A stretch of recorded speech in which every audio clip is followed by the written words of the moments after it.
Welcome to the Garage Network podcast.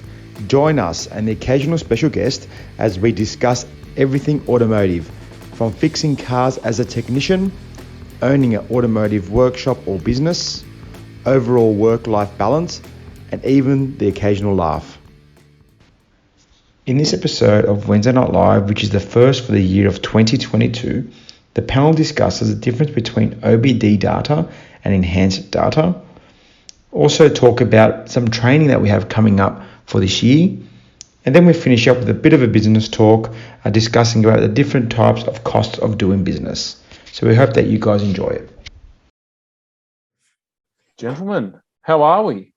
Gentlemen, very well, mate. How are you? Mate, good. So this is the first time we've seen each other for a while, isn't it? Yes, it is. It is. It is. So, and first live of the year.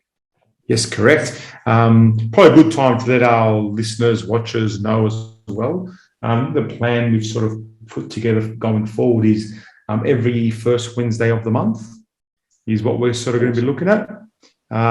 Look, that may vary because obviously we've all got other commitments, businesses and stuff that we run as well. But yeah, that's our target. Yeah, the calendar meeting we've just had. Moving forward, we're going to do the first Wednesday of every month. Now, not always. You can see at the moment, Jeff, unfortunately, isn't with us yet.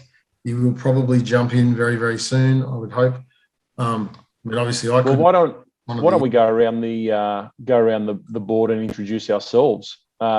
Jeff's not here, so we know that he's not here, but let's go around and introduce ourselves for those who are first-time watchers. All right, so let's start with the guy with the red shirt, because you're... Thanks. I'm Mike Carnamola, owner of 313 Automotive here in Sydney, Australia. And I wasn't here to wish everyone Merry Christmas. And the last one, I was moving my boat down the coast. I think Costa had a massive... Oh, it's not the size of the boat, Mike. Remember that, okay? I know, and that's how you use it. That's what people with small boats say. That's exactly what people with small No, I was out at sea. So Merry Christmas, everyone. Awesome. Well, look, I'll introduce myself. My name's Pete from Robert Street and Sutherland Automotives. And I am Cost from Smart Mechanics Sydney. Awesome. And together we make the garage. We might have one more surprise visitor. He's here. I can't really see him nor hear him, but I'm sure that's typical with Jeff. We'll hear that Pommy accent very soon. So how's everyone's New Year panning out? Everyone nice and busy? Yeah, we've actually hit the ground running. So we got back on the 10th. So, we had a bit of a bank up from the time that we weren't there. So we closed on the 23rd and then back on the 10th. And we just sort of, it took about a week or so to get on top, but we're on top now. And hopefully panning out to be a pretty good year. Beautiful. Oh, here he is. G'day, Sorry, Jeff. Guys. Sorry. Hey. Hey, Jeff, would you like to introduce yourself? My name is Jeff from Sydney Eco Tuning. Thank you very much. Sorry I'm late. All good. So we should be hopefully panning out to have a really good year. How about you, Mike? You got back a bit late too, didn't you? Yeah, we pinched an extra week because we didn't have much of a holiday last year. So we came back on the 17th and we're not on top. There's not many people it's nice. It's nice to come back to 2 weeks booked out, and it just sort of seems to be carrying on, which is really, really good. It's a nice position to be in. So we're busy. There's lots of work, lots of big jobs, lots of jobs that I don't know whether we should be doing. I mean, obviously, all of us are in that sort of situation with customers, no cars available. It's good. It's good, really good. I'm looking forward to a better year this year. Hopefully, this is the moving forward. Not, Yeah. Hopefully, it's going to be better. But, yeah. Get a roll on this year. Might be good. It's hard to stay all this, but it's we just got to keep your head up and just keep doing data, just back on the treadmill and day at a time and see what comes. Absolutely. See what the next version of COVID is. Well, hopefully it's just don't mention it. Well, it's inevitable, right? We're going to have another version, but hopefully it's lesser. Less aversion. Well, look, let's move forward with some positive stuff. What have we got on the cards tonight, Costa? All right, so we've got some interesting topics actually today, and a lot of these topics are topics that come up in the group. So for those of you that are listening and that aren't aware, we do have a Facebook group as well, which is industry specific. You have to be in industry, specifically in the repair section of automotive repair. Now, some of the topics that have come up, which the first one we'll touch on is a little bit about OBD data and how to sort of utilize that to your advantage, and sort of understanding what you're looking at when you are looking at OBD versus enhanced, because I think it's come up before, but some people keep forgetting or unaware that we do have the OBD function in most of our scan tools also. That's one. We will touch on obviously a bit of training coming on in the year as well, and then a bit of a business talk, which I will hand over to you at some point. We'll be talking a bit about FPOS rates. We'll be talking a bit about cost of doing business, absorbing costs, what costs we do absorb, what we don't absorb, in that sort of context as well. Yeah, that was actually a sort of a subject that I put on the network just to get some feedback from the guys on the page, because it comes up often, and I'm always asked about it. So I thought I'd put it out there and see what everyone's opinion was. But we can touch on that a little bit later. I suppose we'll move into OBD data, and I mean, probably Mike and Jeff and you, Costa, as well, quite versed with this sort of stuff. So I'm going to ask the question first. And I know the answer, but I think there might be some guys on there that aren't entirely sure. What's the difference between OBD and enhanced mode? Mike. I think we'll let Mike answer this. Oh, I know. Guys, this came, for me, you guys know, it was lockdown watching training videos for me. It was like a light bulb moment. It was one of these moments in my, and I don't think I'll ever forget it. Not that it was COVID, but it was just that I was watching some guys doing some training in America, and they use OBD2 specific data, like over enhanced data, so much better than what we do. And I think that the difference, so in a nutshell, OBD2 data is set by the Society of Automotive Engineers, and it has to be in whatever unit that they set it at. So that, to a lot of people go, well, what's that mean? So, well, the coolant temperature needs to be in degrees Celsius or Fahrenheit. It can't be in voltage or units or measurements of Obd Data or whatever you want to call it. Like right. So when you go into enhanced data, and the difference there is when you're not selecting OBD2, you're selecting VW Golf CVN motor, and we go in and we're using the scan tools enhanced data. Now I've got plenty of scan tools here, and Jeff, we probably should do a video on this where we plug multiple scan tools into a car and look at the enhanced data and look at how each scan tool interprets that data. Each scan tool will interpret that data in different ways and will show them as different units on the screen. Some may show them, and it's very, very confusing. Now, people might go, well, what difference does it make how I see the data? The data is the data. I just need to learn how to interpret it. Well, you don't really, right? One of the greatest things we can learn from, and I learned the light bulb moment for me, was if we sit there and we look at a Volkswagen 2-litre, let's just say non-turbocharged motor, and a Toyota 2-litre non-turbocharged motor in OBD2 data, these motors are going to have very similar OBD2 data. The numbers are going to be the same. And there are 193 PIDs, I think, that the Society of Automotive Engineer have categorized, that then you're not going to see all of them on every car. But if you have two petrol cars that are both 2-litre from different manufacturers, and you are looking at the data on two different scan tools in OBD2, you will see very similar numbers side by side. So I said this, someone was asking about our training with Brandon Steckler and what am I going to learn? What is it? Brandon's called this driver's seat diagnostics. It's about utilizing OBD2 OBD2 data to its full potential. And I actually, as mechanics, we're really good at playing the game of spot the difference. Those that are in Capricorn, you always play it every month on the back of their little magazine. Right? One of those things is not like the other. You know, like that sort of, you know. Did you just sing live? Hey? You did. That's exactly one of these. I got young kids, mate. I got young kids. So you can imagine that if we get used to looking at different motors and we start looking into OBD2 data when we have a car with a problem, you start to recognize where the problem is going to be. It is, you know, I think there's been a couple of people on the page recently going, I'm not asking for a silver bullet. Well, maybe they are, maybe they weren't. Maybe we had to, I think someone made a post trying to pull them up on that. But this is where, if you start looking at OBD2 data on good motors and on bad motors, just look at those PIDs, just have a look at those numbers when the motor's idling. Oh, look, the mass airflow reading is in grams per second, and it will be in grams per second on every single car if you use OBD2 data. If you don't use OBD2 data and you start to use enhanced data, one car you might see it in grams per minute, litres per hour, grams per 45 years.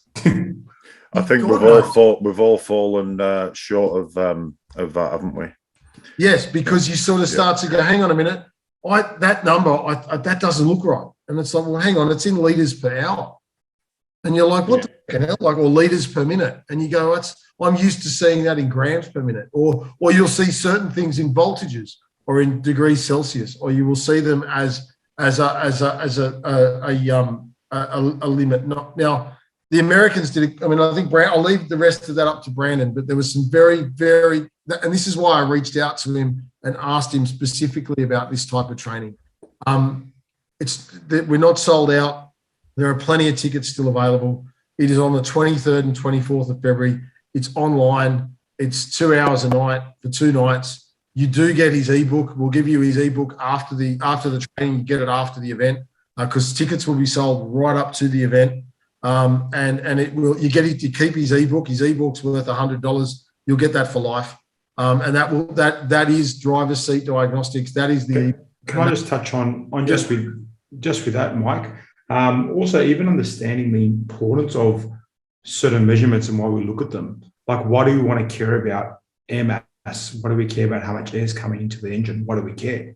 You know, couple that with fuel trim. Well, we're starting to understand what's happening, you know, in the engine. O2 voltage, you know, when we start looking at O2 voltage and fuel trim together, well, is it rich or does it need more fuel? Like, you start to see that, you know, if we're pumping more, if we've got a positive fuel trim, so we're adding fuel, yet my O2 sensor is showing me that it's rich. Well, potentially it's time to look at the mass airflow meter and see what's going on there, right? Coupling these things together is massive, and going through OBD, like you said, gives you that generic number that you can work with. Well, yeah, it gives you something that you can start to familiarize yourself with. And we're talking, realistically, we're talking 10 to 15 PIDs that you can sit there and familiarize yourself with numbers for that size and style of motor. And if you watch these guys in New York that were doing this training that I saw, they go out with a very cheap handheld little scanner. It's freezing cold. You know, he's got his freaking handheld scanner. He knows within 2.5 minutes which direction he's going to go in his diagnostic pathway in that car. Because for me personally, it's 3 PIDs. Yep. 3 PIDs to me is going to dictate really where I'm going to go with that car. And that's going to be my fuel trim, my mass airflow meter, and my O2 sensor voltage. If I can get those 3 things, and I've got no engine light and it's drivability issues, and that's going to give me, I'm hoping, a pretty good indication in which direction we're going to go. Yep. Right? Because like I said earlier, if we've got a crazy high air mass, yet we have a low voltage O2, well, that's not, there's a lot of air going in, yet it's still, you know, it's running lean. This shouldn't be happening. So I think the understanding and the marrying of all these PIDs, when you start seeing them together, and it's very, I'm not going to say basic because that's probably not the right word for it, but when you start seeing enough bad ones, you start to know what the good one should be, which I think is something that Brandon's going to be covering as well. Yeah, it becomes very easy to identify the problem from the driver's seat just looking at the OBD2 data. Once you start to familiarise yourself with what range of numbers is acceptable, right? There are acceptable ranges for all of those numbers. And the thing that we need to realise is that when we use enhanced data, we are going to use that data in that data is given to us not in a set value. It is going to be in any sort of value. And I suppose to answer Pete's question, what is the difference? The difference is the value that it's given to you in, the unit that it's given to you. Standard values. Yeah, and they are set, and that's set by the Society of Automotive Engineers, the same people that give us the SAE rating for our oil. They're the same people that have got us a standardisation language that we can use J2534 for reprogramming. All of these things are there for us to empower us as independent techs and we really in Australia, I hate saying this, I hate it, but we have really dropped the ball on this as far as training level goes. As far as we're behind, and this training will be. I hope for everyone will be a light bulb moment, going, oh my God, I should have done this years ago. I definitely think it's one of those things that if you've never got the grasp of EOBD and looking at emissions related data. Once you've got your head around it, you'll go to work the next day and you will earn money, and you will fix, you will fix cars with if you've got no fault codes and things like that. That's when you really want to be grasping the EOBD data. Yeah, that's when it comes to its own, doesn't it? If you've got a drivability, no fault code car, pinging, whatever you want to call it, pinking. Pinking. Who says that? Pinking. That? What is that? Only weird people say pinking. Weirdos. Shepherd's pie, Yorkshire pudding. Brown sauce. So tell me, Costa, where can so anyone that's keen to get on board and do the course, we've got a link up on there is in the favorite section. So if you go on your phone and you go to the Garage Network, you'll see it. Up the top, it'll be the one with the Eventbrite link. Course description is in that link as well. If they want to have a look at what's involved beforehand, they can. Over 2 nights, it is recorded. So the beauty of that is if you can't make it live, which ideally you can, because you can ask questions, get involved. Brandon's big thing is everyone have your microphone on, everyone ask questions, everyone get involved, very interactive. That's his thing. So ideally, you can be there at the live, but if not, it will be recorded. In saying that, most of the times if someone asks a question, normally it's what everyone else is thinking anyways, so you're probably going to get those questions asked along the way. So you can watch it obviously in your own time, because I think it runs a bit tight for the guys in WA, because I think it was 7 p.m.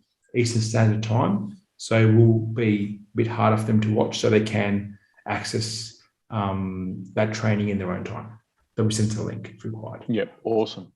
That sounds good. So I'm really excited about it. It was really we reached out to Brandon last year, and he's really excited to come on board. So we're really looking forward to it, and I hope that everyone enjoys it. It's a game changer. I can't stress it enough. I think it's because I'm going to be the first one to just quickly say I've sat there aimlessly, blankly looking at that, going, "What the fuck are you looking at?" Oh, mate, I think everyone has, and I think it's important. I think it's important to understand that, like, there's probably a lot of younger guys on there that might feel a little bit shit that they can't dissect the data, but you know what? It happens to the best of us as well. That's what I mean. So I've sat there looking at it, going, "What the fucking hell? What the hell is that?" Liters per hour. What? Yeah. What's it there? Or when you see a fuel trim starting at 100, like 100 watt. Yeah, 100 watt. Do you know? Do you know how many shops don't use the OBD? Yeah. And they kind of go, well, have you looked on the OBD? Well, that's just generic information. It actually really isn't. It is just emission-related data. It's gonna shine lights where you've not been looking. Yeah, and saying that, like the Americans always do this with their little caveat at the beginning of everything. Go, look, this isn't going to solve your ABS problem. It's not going to door lock problem. That's when you need your enhanced data, or when you're looking at other modules inside the car, right?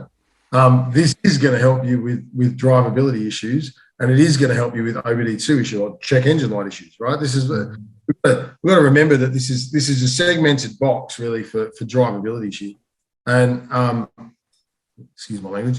But it is about engine related stuff and emissions related stuff, as you say. That's why it is there. It's about fixing the car on the road to make it run efficiently, so the check engine light doesn't come on and that we're not damaging the environment. Stopping the cat from dying. That's what we're kind of trying to do. The car.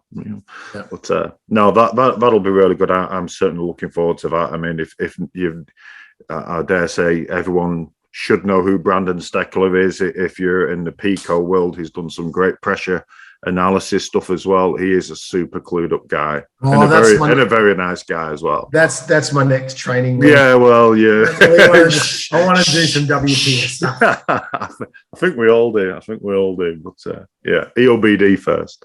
Yeah.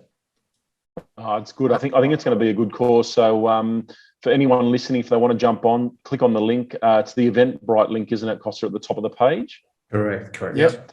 Jump on, and we hope to see everyone at the training course. We've got a couple of comments down here as well. So say good day to all of you that are saying hello. There's a few of you saying hello. A few guys have signed up. Gil, Patrick, thank you very much.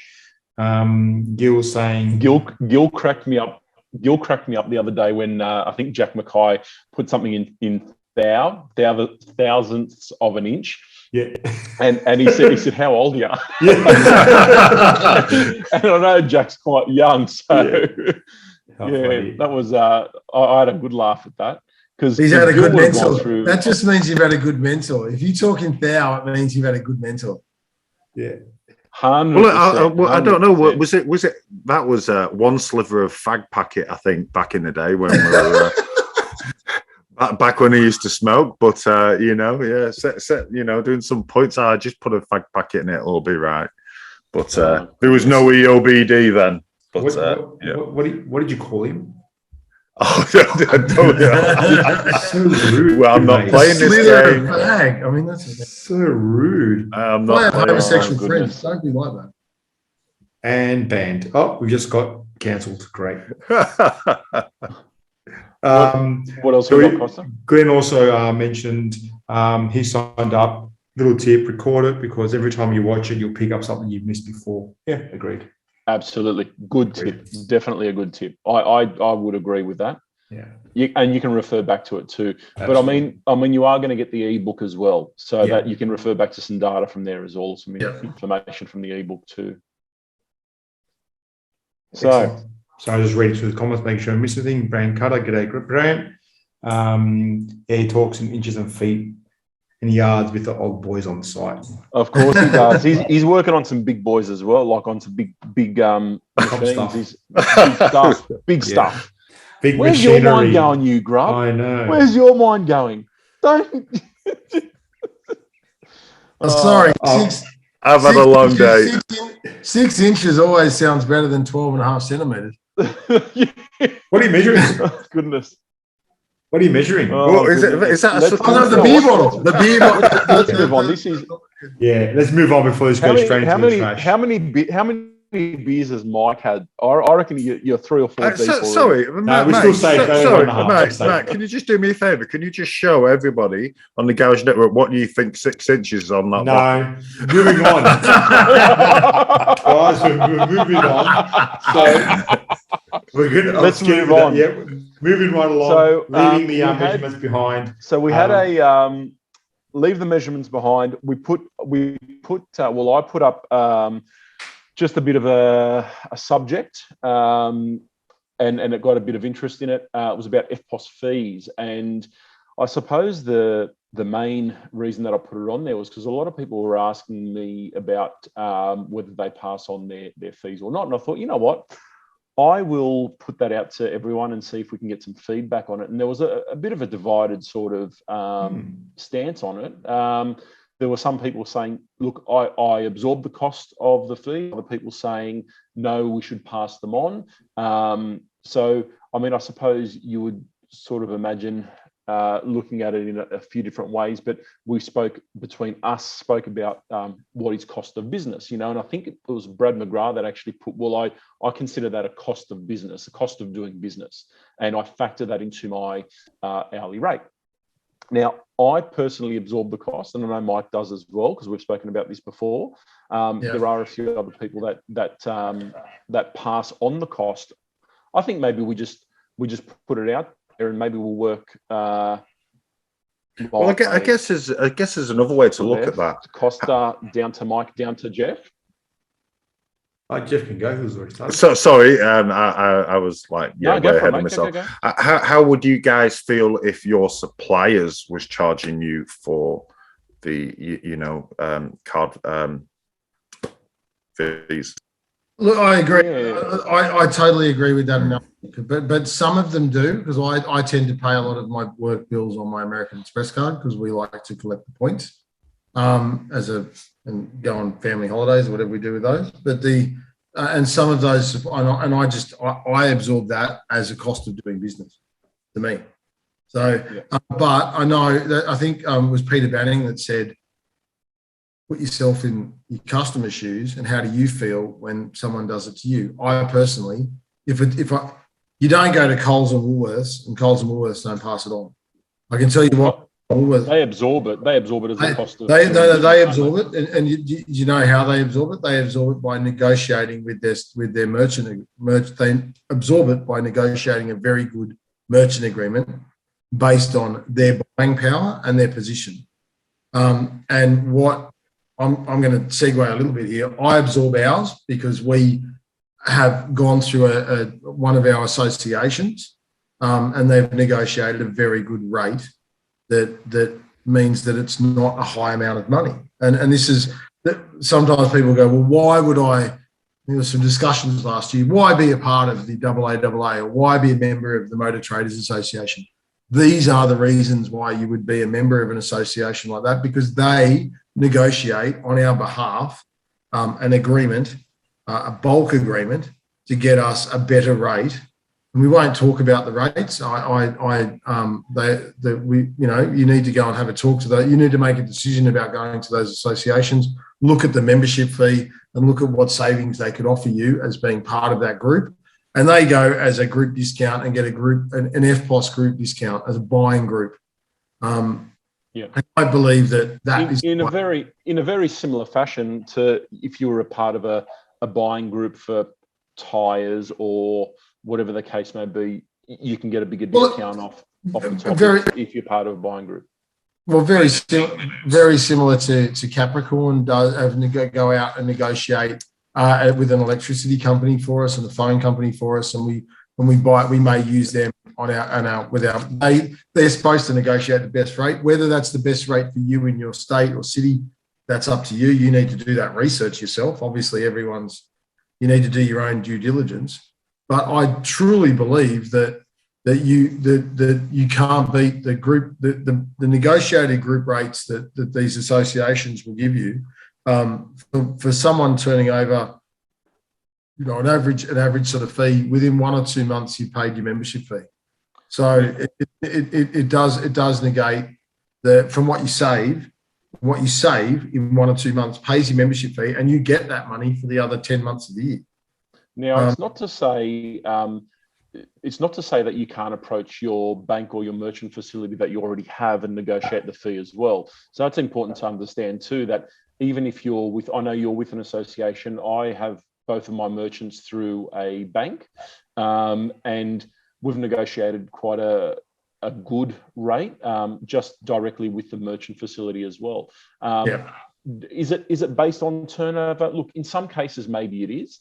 But what I've found is that if they want to keep your business and get some recurring income stream, they'll do you a favor, and they might sort of review your merchant facility fees as well. I was going to say, at what point do you stop passing things on to your customers? At what point is things, and this is what we spoke about before, you got your internet. There's a lot of things that, as a business owner, there's a lot of things that we need to cover as the cost of doing business. You have insurance, you have electricity, you have your internet, you have your phone. and you have your merchant facility. Those five, I don't believe, I think need to be bundled up into the cost of doing business. Some of them can be passed on. Acquiring data, and obviously, there's a sixth one, which is our equipment. I think Pete, you suggested it before. What do you do? 1 minute of hoist up time? Where on what 3 minutes? Don't give him ideas. Don't give Pete ideas. Well, I mean, you could be a solicitor and you're billing out for your paper, you're photocopying. I don't know, like how far do you go with it? Well, you got to draw a line in the sand somewhere too. Well, that's what I mean, and you've got to look at it like when your customers look at your invoice and they see these itemized things that you go, well, like at what point does it start to piss them off? Yeah, absolutely. Look, I think you're right with Peter Banning. Like you said, put yourself in the customer's shoes. Look, there are two sides to the coin. So I'd love to hear from the people that are watching. If they can comment on what they do and what they prefer to do, and if they've had any pushback from customers if they are passing it on, or how they feel about this subject. Yeah. I mean, look, I personally, I want your money as quickly as possible. So I don't want to go to Osco. I don't want to go back to the days of chasing people for money. And I love being paid at the time. That's a really valid point. You're not having to take cash to the bank. It's done. It's worth it. And it's also, and you've got the money and it's there and it's guaranteed. There's no comeback. There's no question. There's no, I'm not waiting to see it in my account before I give out the keys. It's like, here's your key. There's the F1. I mean, 100%. We don't see any cash anymore. It's everything over the phone, and especially COVID. Mike, you're Italian, mate. I'm pretty sure you see something. No. I'd love to, as Italian as I am, and as much as I would love. There we go. No. Yeah. Unfortunately, I have to buy my gold after I pay my tax. So let's I mean you mentioned that you want the money straight away, and that's the reason that you take on that facility. But I think it's also important to realize that on a modern car the bills can be quite high, and let's be honest, there's a lot of people that might not have a few $1,000s sitting in their account to pay their car bill, so they need to use their credit card to pay for their bill, and if you're not accepting it because you're only accepting cash or bank transfer, if they don't have it, they might pull the pin on the job. I don't know, they might do the job and get to the end and you go, oh shit, what are we going to do now? Yeah. And this used to happen, right? And I can tell you this, I don't have the money. So, well, why do you approve the job? We're hanging on to your car.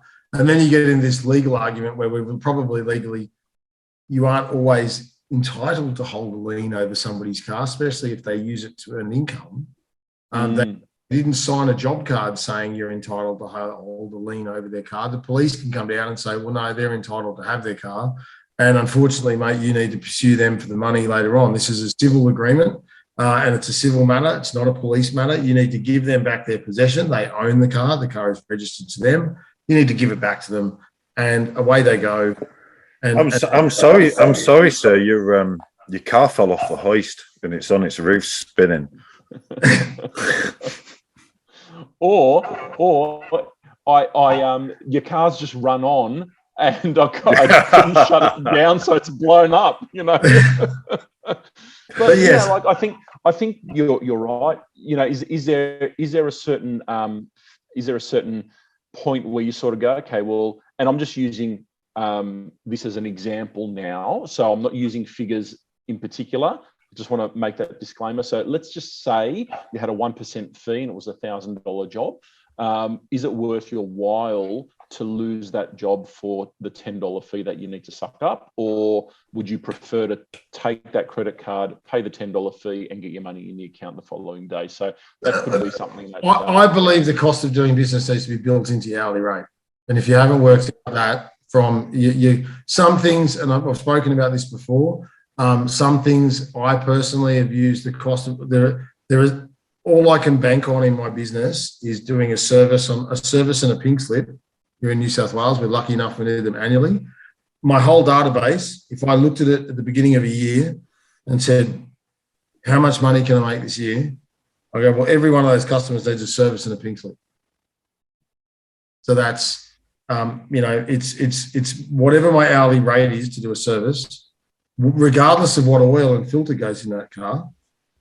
Whatever my hourly rate is, whatever my top oil fee is, and I think Rob asked me about it, because I used to say my top oil fee I used to like to calculate to cover my insurance for the year, for example, right? And preferably my worth bill, because they are the things that we're topping everyone. We're using windscreen additive and coolant and brake fluid, and they're all coming from one company. So we can sort of annually, you can sort of look at this over the whole year and go, oh yeah, I spent, and I'm going to use figures that are not relevant to my business, but I'm going to go, we spent $10,000 with worth.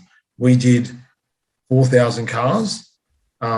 That's X amount of dollars per car. And then we did, okay, so my insurance cost this much over the whole year. We did this many cars. What does that break down to into so that it's covered within, the only money in my business I can bank on every year is a service and a pink slip. The only jobs. Anything other than that is a bonus, is the way I look at it.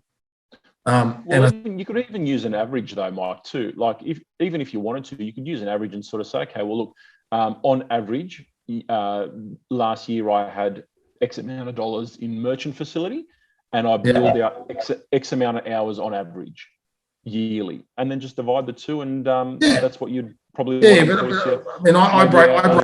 know. I just break those numbers down a little bit, because I truly believe that we can't, that, like you never know when someone's brakes might need doing. You never know when it's going to need wipers. You don't know anything else. Like nothing's a given. The things that are given to us is I service my customers' cars annually, and people might go, most of my customers don't even do 10,000 kilometers a year. They struggle to do it, and we service their cars annually. So I look at it and that's how I adjust that's how I adjust my labour rate, and the amount of hours it takes to do a service is what we can do in the year and how much money we need to make to cover costs. That's just what it is. Absolutely. And obviously, you've got to make money. We're not here but the reality of all of that is that at what point do you stop and what point do you start? I believe that needs to be, I've had a lady today, I spent 20 minutes on the phone with her, 10 minutes in the car with her, 20 minutes for her paying the bill. It's like, where'd that hour go? Yeah. Did you bill her the hour time? Of course we billed it. Well, I couldn't bill her that hour. We just did she got billed an hour for doing the service. Right? No, I understand. What I'm saying is that it's like, you got to factor that into, like, where do you draw the line? I think is what some roles, and I guess this is where it comes down to, is go, well, some roles within a business are what we call non-productive roles. Yes, some roles in a business are productive roles, and those productive roles need to be super productive to cover the roles in a business which are non-productive roles. Like if you're doing bookkeeping and you're doing work, they are productive. Don't get me wrong, but they're not a productive role to the business, because they don't. Let's call them a non-income producing role. Yeah, non-income producing roles. And I can be honest, front of house is a non-income producing role. Yeah, it has the ability to sell a hell of a lot of money. Yeah. Right. Yeah. Right. But at the end of the day, it is a role that is paid for by the business, but doesn't actually earn any money with its out. And that was me today for that hour. I was like, oh, freaking hell. Like what and I've still got the car here. She hasn't picked it up. Sorry, Mike. I'm not sure if I 100% agree with that, because a good front of house should be potentially making the customer happy to come back next time. Oh, no. Don't get me wrong, but it's not really. It's not they're not billable income producing roles. Yeah. That person, when I say it's not productive, it's not. They're non-billable roles. Yeah. Right. So it's like having, like for probably 50% of my time can't be billed out in the workshop, because I might be talking to customers and I might be, it's the same. It used to be like, Mike, you can't count, counting your gold as billable hours. I'm sorry, mate. No. He lifts up his mattress and just counts the cash. That $100 note swims in it, like Scrooge McDuck. Haven't you noticed whenever there's a rainbow? Have you not noticed where it ends? Is it what? Is it that 6-inch rainbow? Here we go. I've had a long day. I'm really, really sorry. I'm going to mute myself. No. Can I just say? Because I remember someone saying, "Where do you draw the line? You talk to the car, you book the car in, you get the keys off the customer, you walk down the street because the customer couldn't fit in your car park, and it takes 5 minutes to walk down the street. You bring it up, you put it on the hoist, you're swinging the arms in on the hoist. That takes 10 minutes. The phone rings, you answer the phone, you put the arms back in, and before you've even drained the oil or done anything to the car, you've lifted it on the hoist. It's taken 45 minutes. Who pays that out? Well, where does that go? That's the cost of doing business. That needs to be equated into your hourly rate. So not every, I think we've spoken about this before, Pete. There are some guys out there that do business coaching and talk about having to get every hour of the day billed out. Like everything has to be billed out of that. And it's always possible. It's not about. I think you've got to be realistic as well at some stage too, or some capacity. You've got to be realistic about, because everyone's shop is different. Your shop and my shop, Mike, being close to one another, you understand the parking issues that we've got. You understand just the logistics behind running a small inner city shop. It's very different to running a shop that might have a 10-car car park. I'd love to have a 10-car car park. It's saying that exists. Well, look, you know who the perfect person to speak to would be about this subject is Gil, because Gil's in Bondi Junction, which you'd be flat out getting parking at the best of times. Well, I can fit 10 cars in my car park. We can't move around the place, but we can fit 10 cars in the car park. You've got less. You bought the factory next door to put more cars in. Yeah. But and Gil has no parking, and then you have someone like, and I'd love to know what goes on up at at Foster with Chad Foster, Chad Chapman. I think Chad services an area from like Tweed Heads to Tea Gardens to Newcastle to Tamworth, and has 45 cars to move in and out every day. Oh, mate, forget that. I think he needs it. I want to go and have I just want to go and watch. I just want to go. Has he got hair? I've been pulling it out. One morning's going to walk out and Mike's supposed to be out there with a cop saying, "Just watching. I'm good." You right, mate? No, I'm good. No, I'm just watching. But yeah, look, I think, guys, I think you're probably right. Is there a cost of doing business? If you're going to absorb the cost, then it might be worth your while to sort of consider what the cost of doing that particular business is, and maybe factoring that into your rate. And that can quite easily be done. But for those people that are passing it on, and it's quite simple, then they'll pass it on. Is there any sort of comments, Costa, on? There is a couple. There is a couple that I've just seen. So full up, itemizing small items or fees seems always to create an argument. Much easier to use a blanket cost such as labour or consumables, which customers seem to spend less time nitpicking over. Also, Travis has given us some Capricorn suppliers may charge slightly more to use Capricorn to cover the fees that Capricorn applies. My understanding is they're not meant to do that. They're not allowed to do that. I have heard of that happening, but they're not meant to be doing that. So I've heard that if we are caught doing that, we risk losing not being a member of Capricorn.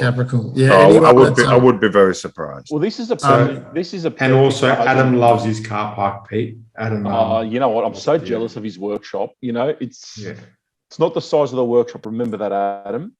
Again, that's what people with small workshops say. Like we've been through that. But I reckon my boat's not that big. Yeah,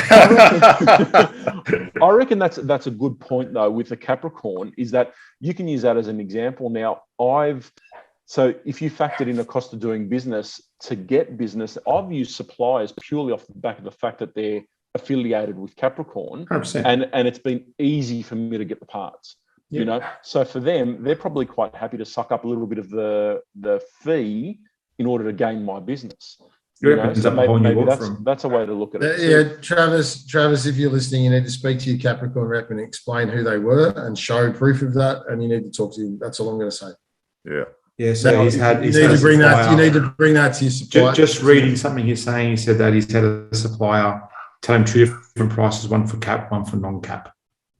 Now, I'm pretty sure, Travis, I that don't know if you're allowed to do that. Wouldn't be happening. In my understanding, when I signed up, that's not something they should be doing. I don't know whether we've got anyone from Capricorn on the page, but if there is, this is That's sort of like saying, mate, I can do it for this much, or for cash, I can do it. Yeah, that sounds like some dodgy tallying work. But Pete. You've never done that, have you? Costa, can you just do me a favour? No. Yeah, what's that? Costa, can you mute Gil, please? Have you seen his Gil's comment? Are you the ATO? Stop it. Well, he's right. It's not the size of the workshop; it's what you can pack into it. Oh dear, Gil. Oh dear. Oh dear, Gil. Oh, Gil. So I'll put it out there though. If anyone's having trouble, if any of the sort of viewers are going, oh, you know what, I really wouldn't mind factoring that into my, absorbing the cost and factoring it into my labour content, but I'm not sure how to, reach out to me. It'll be a pretty quick sum or calculation for us to do. So they can reach out to me. I'm happy to sort of guide them. Another thing is pick up the phone and speak to the, whoever you've got your terminal with or your merchant fee. Speak to them. Then they may do you a deal. There's always a deal, and Costa's good at getting deals, but it's not as good as me. Well, if you don't ask, you don't get. If you don't ask, you don't get. So it might be worth your while speaking to your merchant.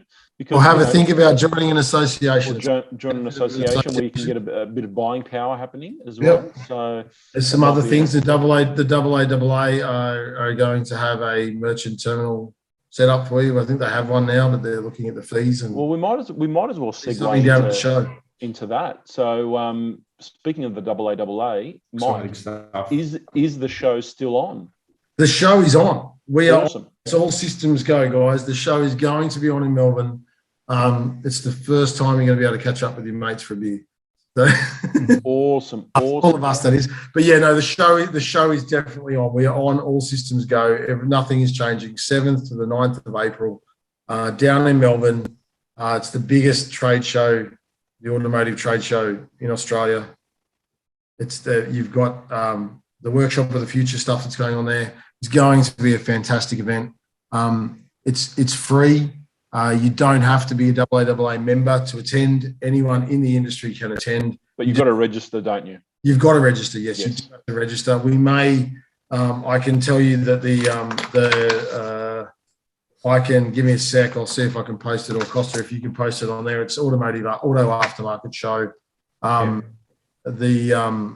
find a link and I'll put it in. You know what? It might be worthwhile putting the link up as well, just so someone can just click on it. Yeah, no, it's autoaftermarketexpo.com.au. So I can autoaftermarketexpo.com.au, but we'll find the link and we'll put it up. It's going to be a cracker show. It's free for workshop or people that work in the industry, of course. You just need to register. So, but yes, it's definitely on. Nothing has changed. Obviously, it's been a bit of a trying time. Lots of things have been cancelled all over the place, but case numbers are dropping here in New South Wales. So the accommodation looks to be a bit of a nightmare, though, for everyone who hasn't already. Because they've got the Grand Prix on that weekend. Yeah, if people haven't booked yet, there was, and I don't know. I can ask, and I'll was getting slim pickings even a few months ago. So just be aware, guys. If you are thinking of coming down, definitely get onto booking something. And you probably want to share a few things that's going to be happening, Mike.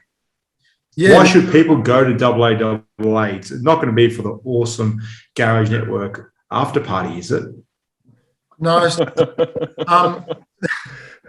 No. Look. This is the largest automotive aftermarket expo in the country, and it is the fun, sexy side of our industry. You get to see all the greatest, latest, and newest things. We are showcasing this year is going to be the workshop of the future. So there's going to be a lot of stuff in there. This workshop of the future is going to have a lot of new products. What we're the transitions that we're going to be facing moving forward to EV, to different hybridization, to different challenges. There'll be a lot of stuff there about our new legislation, which goes through in July, which is going to be great, which gives us access to manufacturer-specific data and full portals. There'll be explanations on how to register for that, what process you're going to have to go through, what vetting you're going to have to go through in each individual state, and what you're going to have to do to be able to access the manufacturer portals here in Australia. On top of that, we as the Garage Network are going to be hosting events on Friday night, which is Friday the 8th, I think, if I get that right, and Saturday the 9th. So if you are going to come to Melbourne and you want to come, Costa put a poll up the other day. We might try to pin it to the top of the page if we can, Costa. These events are going to be free.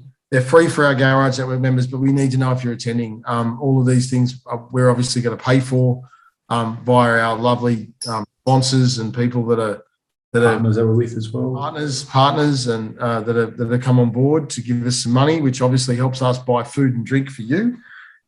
So on the Friday night, we're going to have an event, but we just need to get some numbers so we know what we're doing.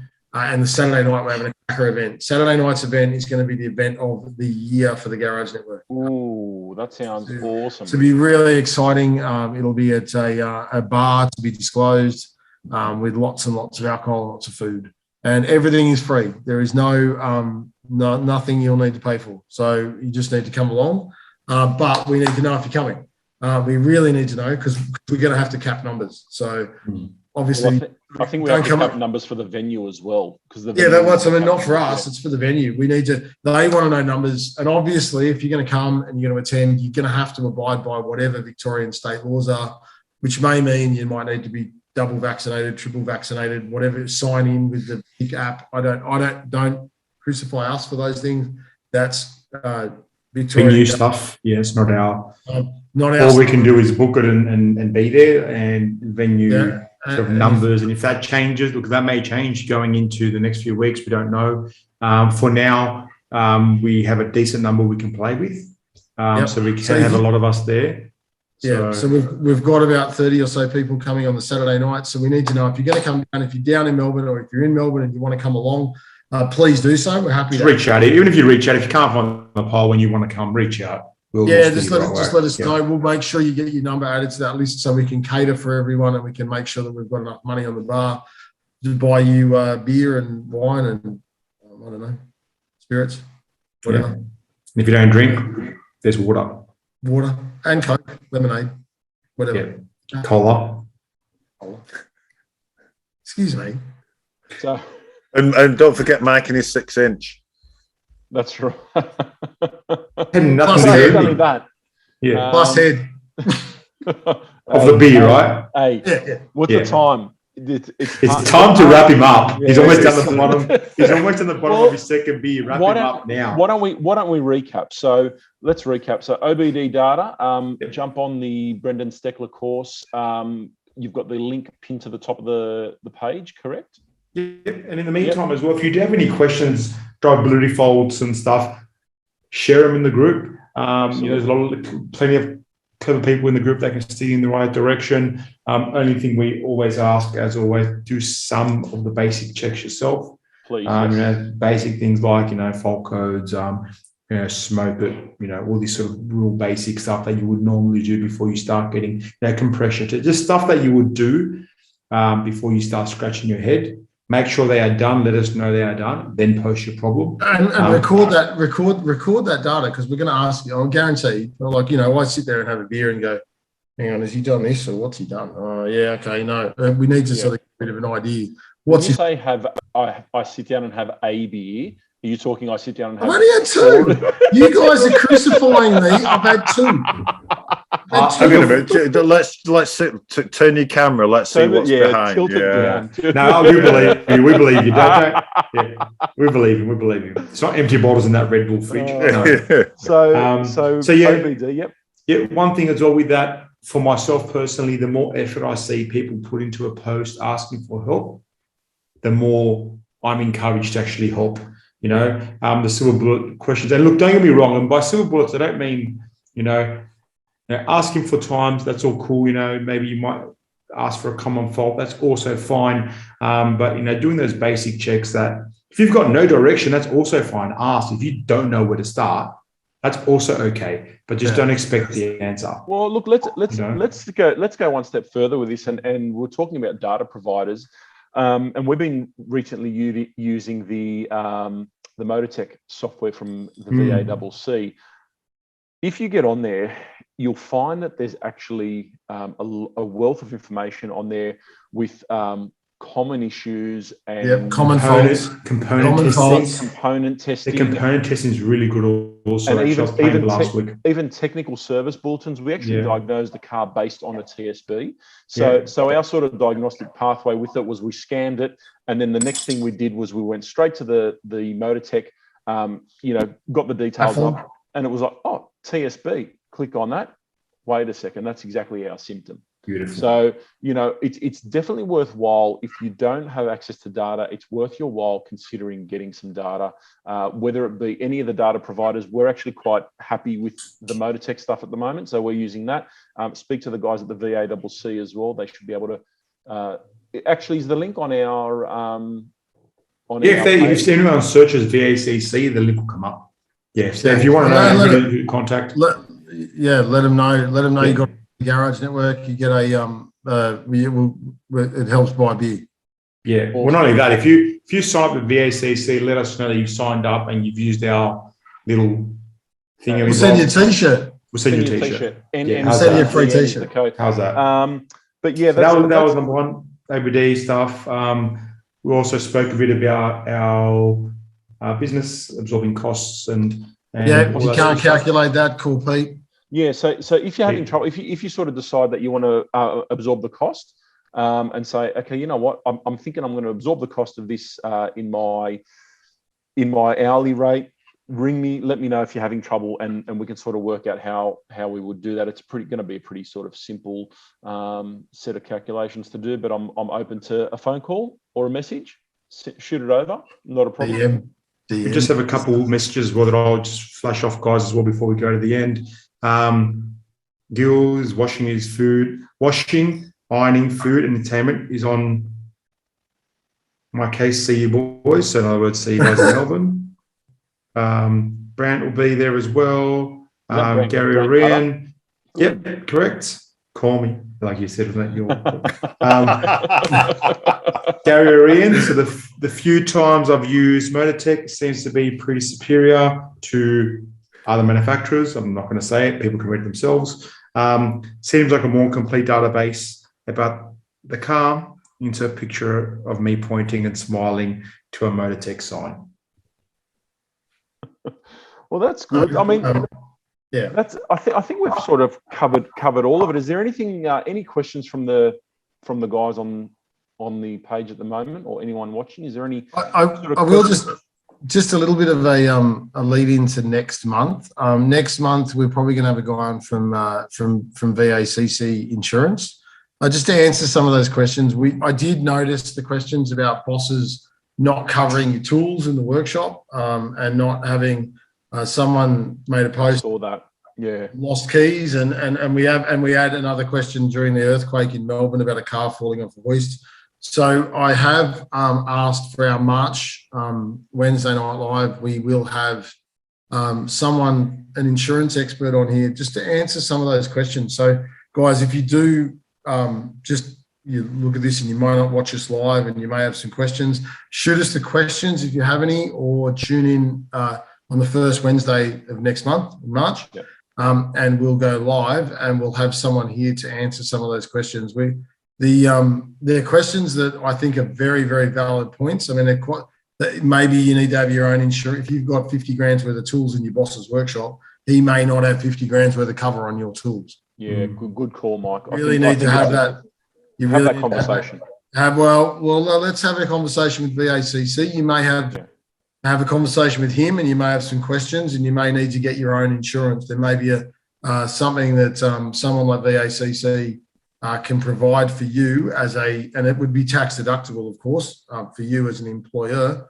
But if your boss doesn't have that cover and you have a lot of money worth of tools sitting in his shop, Absolutely. you probably need to know, are these tools 100%. probably only thinking about his equipment? He may not know what you've got and what you turned up with at that workplace. And it was a very, very valid point and a very scary position to be in for some of you guys with lots of snap-on tools worth thousands and thousands of dollars. Hundreds of thousands in some cases. And to find out that your boss said, "Oh, yeah, you've only got $1,000 cover each." Crazy. Oh, you'd fall off your chair. Like you'd be like, "What the hell?" And maybe you need to talk to him about, well, can he put it on his insurance policy, or do you get your own insurance, or what do you do? To which way to go, and what's the best way to go, and are you able to get your own insurance on your tools sitting in someone else's workshop? Well, all these questions will be answered when we have our special guest on next month. Yes. So that's I've teed that up for next month. So I just wanted to just awesome. Well, that's good. And just before we wrap up, Pete, I would like to add one more thing because we haven't really talked about it too much. The Bosch training next month. Yes. So obviously it was a sold-out event. 2 of them, we had them back to back. I think there might be a couple of extra seats available because some people can't make the new revised dates. So let us know if you are interested. But yeah, they are. It's over 2 weekends, the 19th and the 20th, and also the 26th and the 27th. Of March. Jeff should have already contacted you guys next month. Yeah.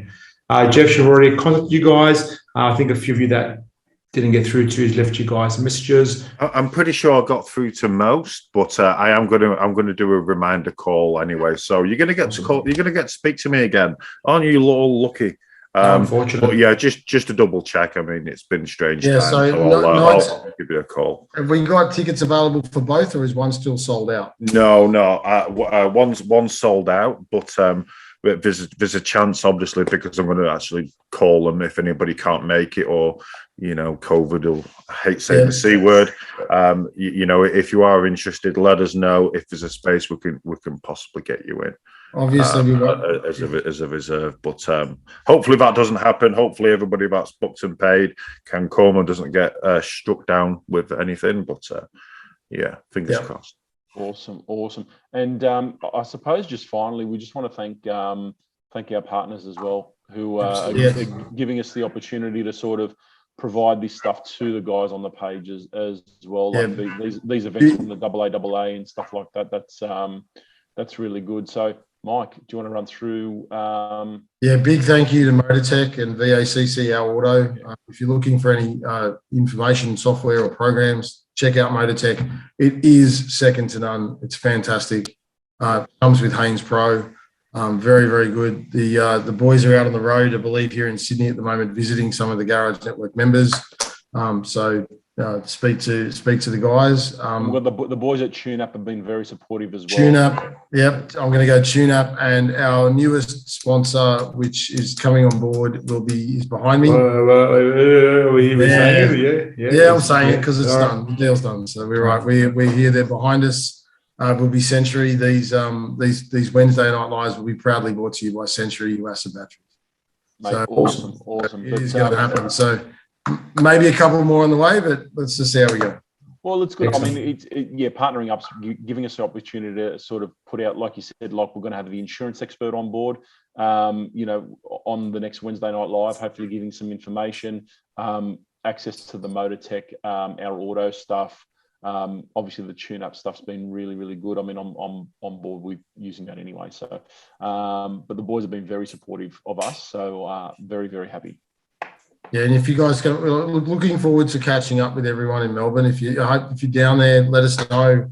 It's going to be a cracker couple of nights. Absolutely, and we're all going to have our phones on us as well. So even if some of the guys want to just shoot us a message or something like reach out. Where are you guys? Yeah, we might be at the pub.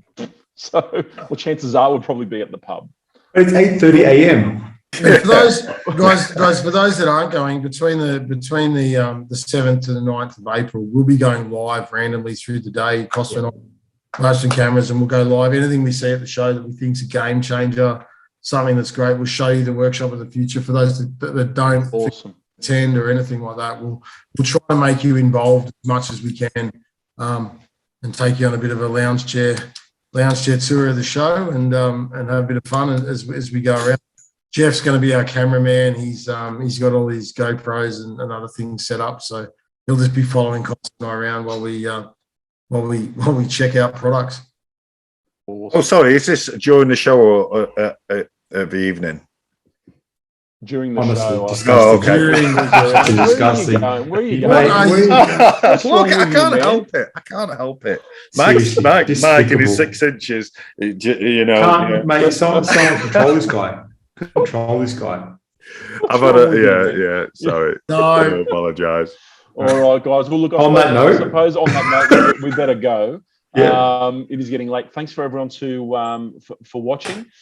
Tune into the podcast as well. We'll podcast this as well, Costa, yeah? Absolutely. What we're doing, so bear with us a little bit for the podcast, about a week or two delay before it becomes a podcast, just because we're trying to group a few things together and get a little bit better at it. So, definitely will be a podcast. And you can find it on Spotify for those. Spotify, the Garage Network, also YouTube. Look for our channel, the Garage Network. A few tech tip videos. All the video content that we do as well is on there as well. You might find some stuff in there that isn't on the Facebook group. So make sure you check out our YouTube also. Jeff's sexual comedy. I think we wrap up, guys. We're done. Oh, we're done. See you guys. Take care, guys. Thank you. See you later. Right. Bye-bye. Bye. Don't forget to join our private Facebook page if you are an automotive technician, and also subscribe to our YouTube and our podcast channel. They are all called The Garage Network. Thanks, guys, and see you next time.